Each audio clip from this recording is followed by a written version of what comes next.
Sveiki klausytojai, pradedame trečiąjį mokymo ciklą apie vaikų iki 7 metų amžiaus ekranų žalą. Ir šios mokymus finansuoja Sveikatos stiprinimo fondas ir aš esu lektorė Valda Gulbinienė. Tai tęsiant apie ekranų žalą vaikams, aptarsime raidos sritis, tai kalbinės raidos sutrikimai, kaip paveikia ekranai, sensorinės integracijos sutrikimai dėl ekranų naudojimo, socialinės emocinės raidos sunkumai, motorinės judėjimo problemos, fizinės sveikatos problemos bei pažintinių funkcijų sutrikimai, atsirandantis dėl ekranų žalos. Tai daugiau apie laiko prie ekranų išskiriamas rekomendacijas, tai Pasaulio sveikatos organizacija rekomenduoja riboti elektroninių medijų ekranų naudojimą iki mokyklinio amžiaus vaikams, kūdikiams ir vaikams iki 2 metų amžiaus rekomenduojama visai neleisti laiko prie ekranų, išskyrus vaizdinius pokalbius. 2-5 metų amžiaus vaikai ekranus turėtų naudoti ne daugiau kaip 1 valandą per dieną, prieš mokyklinio amžiaus vaikai ne daugiau kaip 2 valandas per dieną. Tai tikrai labai svarbus aspektai, matote, ir raudonai paryškinti ir tikrai labai svarbu atkreipti dėmesį į šitas rekomenduojamasias gaires, kurios išskirtos yra sveikatos organizacijos, ir labai svarbu įsidėmėkit, kad iki 2 metų amžiaus nerekomenduojama apskritai jokio ekrano, netgi foninio televizoriaus ekrano nerekomenduojama ir neleistina. Kalbant apie žalą, kiekvieną punktą atskirai aptarsime, tai pažintinių funkcijų sutrikimai, kas nutinka, kokią žalą padaro ekranas, tai yra atsiranda sutrumpėjusi dėmesio koncentracija vaikams, ir būtent tyrimai rodo, kad nenatūraliai greitas ekrano medijos tempas paveikia ankstyvą vykdomųjų funkcijų formavimąsi, ypač dėmesio srityse. Ekrano laikas vaikams iki 2 metų daugiausiai pasireiškia kaip foninis televizijos žiūrėjimas, kuomet tėvai pasileidžia televizorių, ar ne, gamina maistą, vaikas kažkur yra ant kilimo žaidžia, ar ne, ir mums atrodo, kad tai jokio poveikio nėra, bet matote, ką mokslas išskiria tyrimai, kad būtent paveikia ekrano laikas vaiko dėmesio koncentraciją ir tą visą susikaupimą. Per ilgas nei rekomenduojama buvimas prie ekrano, tas toks per ilgas ekrano buvimas siejamas su tokiais simptomais, kurie būdingi dėmesio ir aktyvumo sutrikimą turintiems vaikams, hiperaktyvumą. Tai jie turi didesnį polinkį būtent į šį sutrikimą. Ir greitas besikeičiantis, įvairūs greiti besikeičiantis vaizdai bei ryškūs paveikslai gali sumažinti vaikų gebėjimą susikaupti ties lėtesniais, mažiau stimuliuojančiais užsiėmimais, tokiais kaip pavyzdžiui knygų skaitimas ar ramiais kažkokiais žaidimais, ar ne, kuomet vaikai gauna daug ekranų ir tuomet mes galvojame, kodėl vaikas nenori su tėvais paskaityti knygučių, ar ne, bet tai yra sutrumpėjusi dėmesio koncentracija, mažai stimuliuojanti aplinka ir vaikas atsisako būtent tokių užsiėmimų. Ekrane atliekama veikla dažnai suteikia tokį tiesioginį atlygį. Šis greitas atlygio ciklas pakeičia smegenų gebėjimą valdyti uždelstą nepasitenkinimą ir nuolatinės tokias pastangas, kurios yra būtinos veiklai, reikalaujančiai ilgesnio susikaupimo. Tuomet, kas nutinka, tai atsiranda erdvės gylio suvokimas. Televizorius ar telefonas dažniausiai rodo 2D vaizdus, kurie neturi svarbių 3D požymių, tokių kaip gylis, todėl vaikui sunku perkelti tai, ką jis mato ekrane, į realų gyvenimą. Kas nutinka toliau? Tai sutrinka iš pažintinių funkcijų, toks atsiranda slopinimos kontrolės gebėjimai. Tai slopinamosios kontrolės gebėjimai iki mokyklinėme amžiuje buvo prastesni tų vaikų, kurie ilgiau buvo prie ekranų ir namuose buvo foninis televizorius, vertinant po 2. Ir girdimoji atmintis ir vizualiniai motoriniai įgūdžiai, tai vaikų naudojimosi ekranus turinčiais IT prietaisais ilgesnė trukmė turi neigiamos reikšmės vaikų pažintiniai raidai. 6-11 metų amžiaus vaikams ilgiau būnant prie ekranų, pramogų tikslais mažėja girdimosios atminties ir vizualiniai motoriniai gebėjimai. Kas nutinka toliau? Pažintinių funkcijų tai mokymosi procesas. Tai mokymosi ir motyvacija bei pasiekimai. 6-10 metų amžiaus vaikai, kurie prie ekranų pramogoms buvo daugiau nei 1 valandą per dieną, rodo mažesnį norą mokytis, o vaikai, kurie prie ekranų praleidžia 2 valandas ir daugiau per dieną, turi mažesnius mokymosi pasiekimus. Sumažėjęs kūrybingumas ir vaizduotė. Tai vaikai, kurie praleidžia daug laiko, žiūrėdami ekranus, būdami su jais, šalia jų turi mažiau galimybių įsitraukti į laisvą, spontanišką žaidimą, kuris skatina kūrybingumą ir vaizduotę. Vaikų žaidimas apibūdinamas kaip mažiau kūrybiškas ir smulkmeniškas. Bei buvo pastebėta tyrimuose, kad vaikai yra labiau tokie susijaudinę, sunkiau susikaupę ir mažiau domisi veiklomis. Laikas prie ekranų yra laikomas pagrindiniu veiksniu, lemiančiu šios pokyčius link pasyvaus sėdėjimo, vienišo ir mažiau vaizduotės reikalaujančio žaidimo. Toliau kalbinės raidos sutrikimai. Kaip paveikia mūsų kalbą ekranai, tai stebint kūdikius, tai atsiranda toks mažiau bendravimo su tėvais ir globėjais. Tai tas bendravimas akis į akį yra būtinas kalbos ir socialinių įgūdžių vystymuose, kadangi kūdikiai negali prasmingai sąveikauti su ekranais ir geriausiai mokosi iš gyvų sąveikų. Manoma, kad neigiamas ekranų laiko poveikis šioje amžiaus grupėje atsiranda dėl foninės televizijos, pakeičiančios suaugusiųjų ir vaikų pokalbius bei žaidimus. Tuomet atsiranda pasyvus turinys. Žiūrint televizorių ar vaizdo įrašus, vaikai dažnai būna pasyvūs stebėtojai, jie negauna galimybės aktyviai dalyvauti pokalbiuose, užduoti klausimus ar praktikuoti kalbą, kas yra esminiai kalbos mokymosi aspektai. 2-5 metų amžiaus vaikai, kurie pramogų tikslais praleidžia mažiau nei 1 valandą per dieną, pasižymi geresniais kalbiniais gebėjimais nei bendraamžiais, kurie praleidžia ilgiau nei 1 valandą. Toliau pereinant prie siauresnės kalbos žodynas atsiranda, ar ne? Nors kai kurios edukacinės programos ir programėlės yra skirtos kalbos įgūdžiams tobulinti, daugelio vaikų žiniasklaidos priemonių turinys yra greito tempo ir stokoja kalbos gilumo, būtino tam sklandžiam vystymosi kalbos. Programos, kuriuose akcentuojami greiti vizualiniai pokyčiai ir supaprastinantis tokie dialogai suteikia vaikams reikalingos, turiningos kalbinės medžiagos.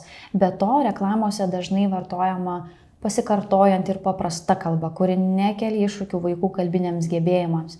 Todėl vaikai susidūrę su tokiu turiniu gali išsiugdyti sudėtingų kalbos įgūdžių būtinų tam veiksmingam bendravimui, prasmingam, plačiam bendravimui su bendraamžiais ar šeimos nariais. Toliau atsiranda mokymosi sunkumai.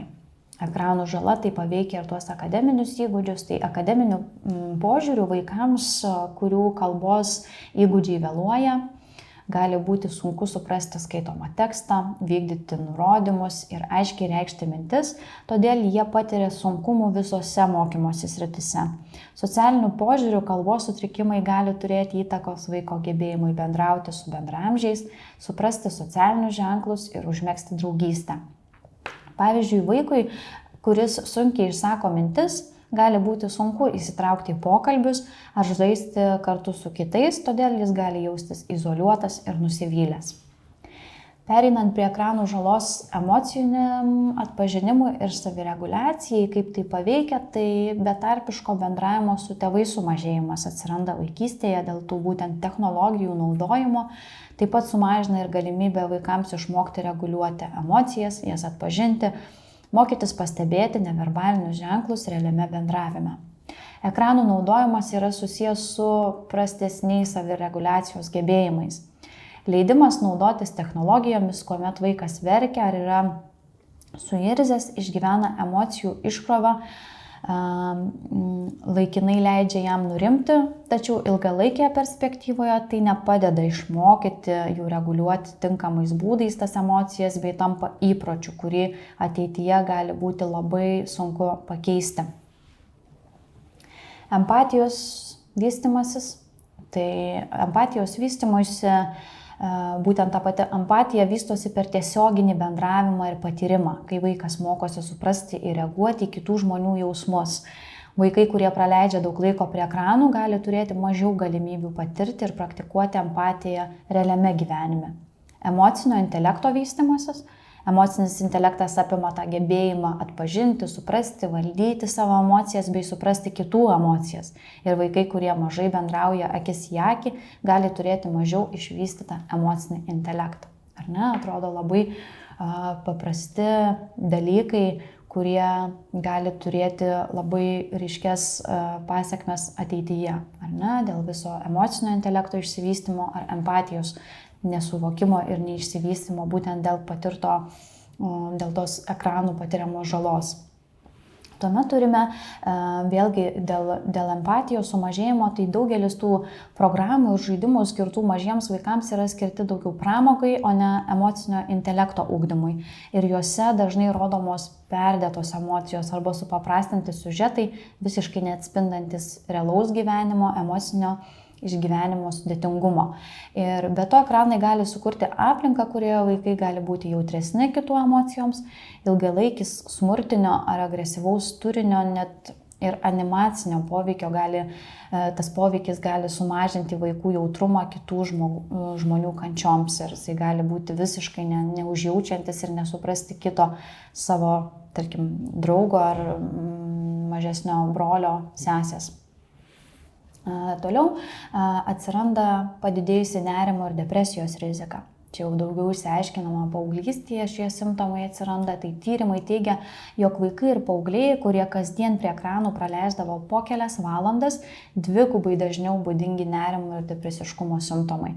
Pastebėta, kad tokie vaikai dažniau nei kiti jausdavosi tokie beviltiški, būdavo labai dažnai irzlūs, nelaimingi, labiau pavargę, dažniau nerimaudavo, kad įvyks kažkas blogo ir turėdavo žemesnį savęs vertinimą.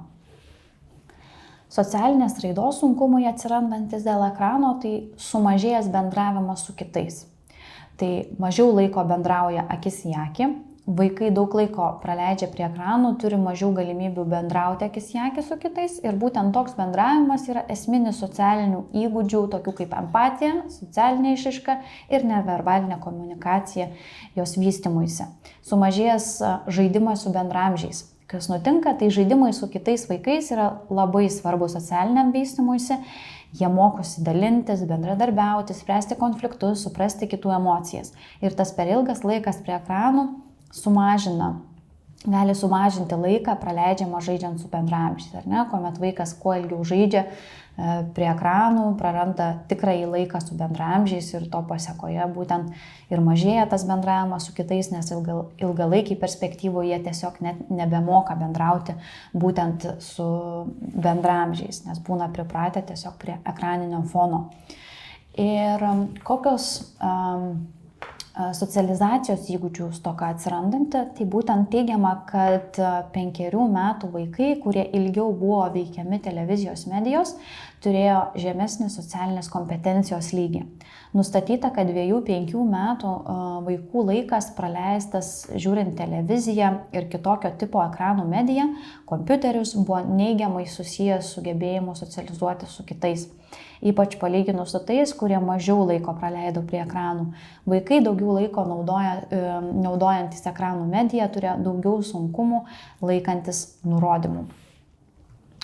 Toliau labai svarbi sritis, vėlgi, kuri yra paveikiama, tai yra fizinės sveikatos problemos atsirandančios. Tai miego sutrikimai, ar ne? Labai svarbus aspektas, iš tikrųjų miegas, tas perteklinis ekranų naudojimas, ypač vakarais prieš miegą, ar ne, susijęs su miego trukmės sutrumpėjimu, ilgesnė užmigdymo trukme, negalėjimu užmigti bei prastesnė miego kokybė.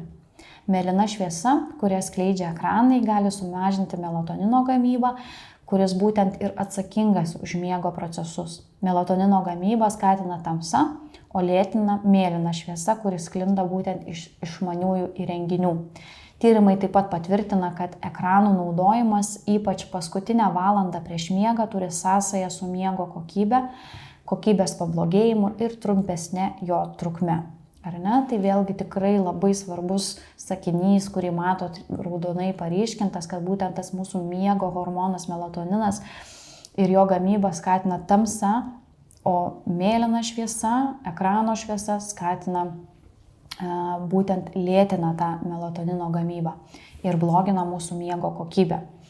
Kas toliau nutinka, tai regėjimo sutrikimai atsiranda, tai skaitmeninė akių įtampa dėl ekrano, tai būtent ilgai žiūrint į ekranus, akis gali patirti įtampą, simptomai gali apimti akių nuovargį, sausas akis, paraudimą, dvigubą matymą arba atsiranda galvos skausmai. Mėlyna šviesa, tai būtent ekranai skleidžia didelį kiekį mėlynos šviesos, kuri gali sukelti akių įtampą, ilgainiui pakenkia tinklainiai. Ir būtent vaikų akys yra jautresnės mėlynos šviesos poveikiui, nes jų lęšiai yra skaidresni nei suaugusiųjų, todėl daugiau šviesos pasiekia tinklainę. Taip, toliau turime sumažėjęs mirksėjimo dažnis ir amplitudė. Yra pastebimi naudojant išmaniuosius įrenginius ir būtent pastebėta, kad vaikams, kurie praleidžia daug laiko prie ekranų, sparčiau progresuoja trumparegystė. Fizinio aktyvumo stoka ir nutukimas, ar ne, atrodo visiškai nekaltas dalykas, mes sėdime patogiai sofoje, ar ne, žiūrime filmuką ir viskas yra čia labai patogu, linksma, bet kas nutinka? Tai atsiranda fizinio aktyvumo trūkumas, kuris yra labai svarbus, aktyviai judėti, žaisti ir būti vaikams aktyvioje aplinkoje. Ir ekranas būtent sutrikdo, fizinio aktyvumo trūkumas atsiranda būtent, kai vaikai daug laiko praleidžia prie ekranų, gali mažiau judėti ir mažiau dalyvauti fiziškai aktyviuose užsiėmimuose, žaidimuose, tokie kaip žaidimas lauke ar kažkokie sportiniai pratimai, ir tai gali ilgainiui lemti sveikatos problemas, įskaitant ir nutukimą.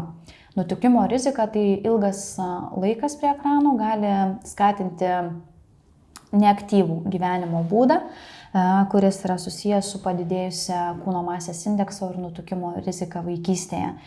Tyrimai Lietuvoje, ką parodė ir kokios išvados, kad kuo vaikai ilgiau naudojasi ekranais, tuo mažiau jų fizinis aktyvumas mažesnis ir tuo mažiau jie būna lauke.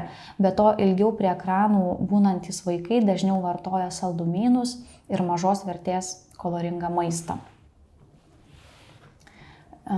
Fizinio aktyvumo tyrimas Lietuvoje, tai dar vienas tyrimas mums parodė, kad ilgesnė naudojimosi ekranais trukmė siejasi su vaikų antsvoriu ir nutukimu, ar ne? Ir antsvorius turintys ar nutukę vaikai taip pat vartoja daugiau saldumynų, daugiau mažos vertės kaloringo maisto, jie mažiau fiziškai aktyvūs ir būna lauke.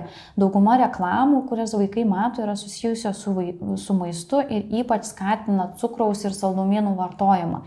Kiekviena papildoma televizoriaus žiūrėjimo valanda savaitgaliais 5 metų amžiuje yra susijusi su 7% didesnė nutukimo tikimybė suaugus, ar ne? Tai procentaliai tikrai yra labai dideli skaičiai.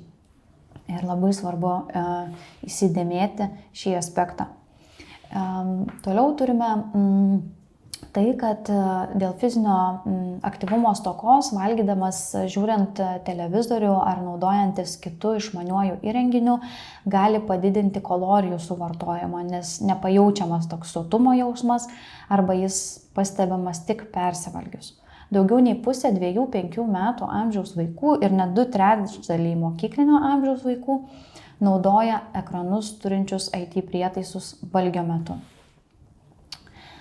Taip pat ir teigiamai, kad valgymas žiūrint televizorių gali padidinti tą kalorijų suvartojimą, nes tas vėluoja sotumo jausmas, ar ne, ir mums nesiunčiamas kažkoks signalas apie tai, kad mes jaučiam sotumą iš anksčiau suvartoto maisto, tai gali būti atitrauktas dėmesys nuo įprasto maisto suvartojimo tos kontrolės. Toliau, kas nutinka, tai atsiranda laikysenos problemos. Laikysenos problemos, būtent vėlgi, jeigu ilgą laiką leidžiam prie ekranų ir vaikams iki 7 metų gali sukelti įvairių pablogėjimų laikysenos. Tai tas ilgas sėdėjimas prie ekranų gali sukelti problemas ir skausmą stuburui, raumenims ir sąnariams. Netaisyklingas sėdėjimas, ilgas laikas praleistas sėdint prie ekranų gali skatinti vaikus imti netaisyklingas sėdėjimo pozicijas, pavyzdžiui, lenkti galvą per daug arba sukryžiuoti kojas, kad vaikas keistų tas padėtis sėdėdamas. Ir kokios dar laikysenos problemos, tai būtent kalbant apie stuburo problemas, tai nepakankamas judėjimas ir dažnas ilgas laikas praleistas sėdint gali prisidėti prie stuburo problemų ir raumenų įtampos, gali turėti ilgalaikį poveikį vaiko laikysenai ir bendrai fizinės sveikatos būkliai, atsirandantis raumenų silpnumas. Tai nepakankamas judėjimas ir dažnas sėdėjimas gali sukelti raumenų silpnumą ir sumažinti raumenų jėgą, kas gali trikdyti tinkamai judėti ir dalyvauti fizinėse veiklose. Dažnu atveju turbūt mokyklinio amžiaus vaikai atsisako dalyvauti kūno kultūros pamokose, ar ne, nes tiesiog jie skundžiasi, kad jiems skauda, neturi jėgų, ar ne, tai viso to pasiekmė būtent ir yra per dažnas ekranų naudojimas. Ir stambioji ir smulkioji motorika sutrikdoma, tai motorinis raidos vystymasis per ilgas laikas prie ekranų gali sumažinti galimybės vaikui aktyviai judėti, tokiu būdu mažindamas motorinės raidos vystymosi galimybės. Vaikai gali patirti vėlavimą motorinių įgūdžių įsisavinime, pavyzdžiui, gebėjime išlaikyti pusiausvyrą, koordinuoti rankų ir kojų judesius, spirti ar mesti kamuolį. Teigiama, kad vaikams, kurie daugiau laiko praleidžia prie ekranų, sumažėja rankų vikrumas, gebėjimas sugriebti, suimti daiktus, atlikti manipuliacinius judesius. Šie judesiai yra susiję ir su smulkiosios motorikos veiklomis, tokiamis kaip piešimas, rašymas ir taip pat turi įtakos akademiniams pasiekimams. Toliau ekranų žala. Pirmose sesijose pristatinėjau apie sensorinę integraciją. Tai dabar kaip paveikia sensorinė integracija ir kaip atsiranda tie sutrikimai būtent ekranų žalai. Tai matome išskiriamą tokią pagrindinę sensorinės informacijos apdorojimo sutrikimus. Jis skirstomi į tokias didelės atskiras 3 grupės. Tai yra sensorinės moduliacijos sutrikimai. Kas į tai įeina? Tai pasireiškia per stipriomis reakcijomis į sensorinius dirgiklius, gali būti per silpnos reakcijos ar tas reagavimas į sensorinius dirgiklius ir sensorinių dirgiklių siekimas, intensyvus siekimas. Toliau kita atskira grupė yra sensorinės informacijos apdorojimo procesų paremtas motorinis sutrikimas, tai yra dispraksija ir laikysenos sutrikimai. Ir sensorinės diskriminacijos sutrikimas, tai yra vizualiniai dirgikliai, klausos dirgikliai, lytėjimo dirgikliai, uoslės skonio dirgikliai, vestibuliariniai dirgikliai, propriorecepciniai dirgikliai ir interorecepciniai dirgikliai. Tai atskirai dabar apie kiekvienas sritis, kaip paveikia ekranai, tai kalbant apie regos sistemą, tai neigiamas ekranų poveikis pasireiškia akių nuovargiu, mes jaučiam akių nuovargį, skausmą, sumažėjusią dėmesio koncentraciją. Ilgai žiūrint į ekraną, vaikai gali patirti akių nuovargį, sausumą ir skausmą, kas ilgainiui gali paveikti regėjimo aštrumą. Kas nutinka su mūsų klausa? Neigiamas ekranų poveikis pasireiškia sumažėjusią klausos, diskriminacijos ir klausos nuovargiu. Aukštas garsumo lygis ir nuolatinė garsinė stimulacija iš ekranų neigiamai paveikia vaiko gebėjimą apdoroti garsą. Per daug intensyvus garsinis stimulas sutrikdo garsų diskriminaciją ir klausymosi gebėjimus, kas daro įtaką kalbos vystymuisi ir socialiniams santykiams. Ilgalaikis garsinis stimulas sukelia klausos nuovargį, todėl vaikams tampa sunku sutelkti dėmesį į žodinius nurodymus, pokalbius, išskirti tam tikrus garsus ir suprasti kalbą. Kas nutinka prie lytėjimo sistemos, taktilinis mūsų sistemos ir kaip ekranas paveikia, tai būtent tas neigiamas ekranų poveikis stebimas sumažėjusių taktilinių pojūčių ir sutrikusią smulkiąją motoriką. Ekranų naudojimas dažnai mažina vaikų dalyvavimą lytėjimo veiklose, tose taktilinėse veiklose, kurios yra būtinos mūsų natūraliam sensoriniam vystymuisi, trūkstant praktinio žaidimo sutrinka smulkiosios motorikos įgūdžiai ir taktilinio skyrimo vystimasis. Vaikams gali būti sunkiau atlikti veiklas, reikalaujančias akies, rankos koordinacijos, pirštų koordinacijos ir ilgainiui vaikai gali prarasti gebėjimą efektyviai reaguoti į įvairius taktilinius pojūčius, kas gali paveikti jų kasdieninius įgūdžius, tokius kaip rašymas, piešimas, rengimasis ir higieninės veiklos. Toliau mes turime uoslė ir skonis, kaip yra paveikiamas. Tai nors ekranų naudojimas tiesiog iš šių sistemų neveikia, tas netiesioginis gali daryti įtaką vaikų mitybos įpročiams ir skonio pasirinkimams. Ar ne? Tas padidėjęs ekranų naudojimas dažnai siejamas su sėslesniu gyvenimo būdu ir tais nesveikais mitybos įpročiais, tokiais kaip didelis saldumynų ir užkandžių vartojimas. Dėl to vaikai savo aplinkoje mažiau tyrinėja įvairius kvapus ir skonius, kas riboja jų skonio ir uoslės suvokimo raidą. Toliau turime vestibuliarinę sistemą.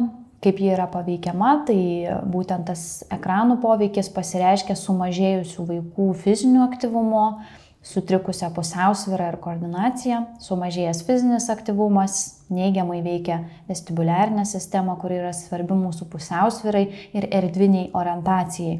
Vaikai, kurie praleidžia daug laiko prie ekranų, dažnai vengia tų fizinių veiklų, kurios skatina vestibuliarinius pojūčius, tokius kaip supimasis, bėgimas ar žaidimas lauke. Toliau sritis, kur yra paveikiama, tai yra mūsų prorecepcinė sistema. Tas neigiamas ekranų poveikis pasireiškia susilpnėjusią kūno raumenų tonusu ir sutrikusių kūno padėties erdvėje pojūčių. Ši sensorinė sistema remiasi tokiu aktyviu judėjimu ir fizinė sąveika su aplinka. Tai būtent sukelia sunkumus atliekant veiklas, kurios reikalauja koordinacijos ir kūno kontrolės, kaip pavyzdžiui sportas ar net kasdienės veiklos tokios kaip vaikščiojimas ar lipimas laiptais. Tai daug kasdieninių veiklų, kurios yra tiesiog apribojamos.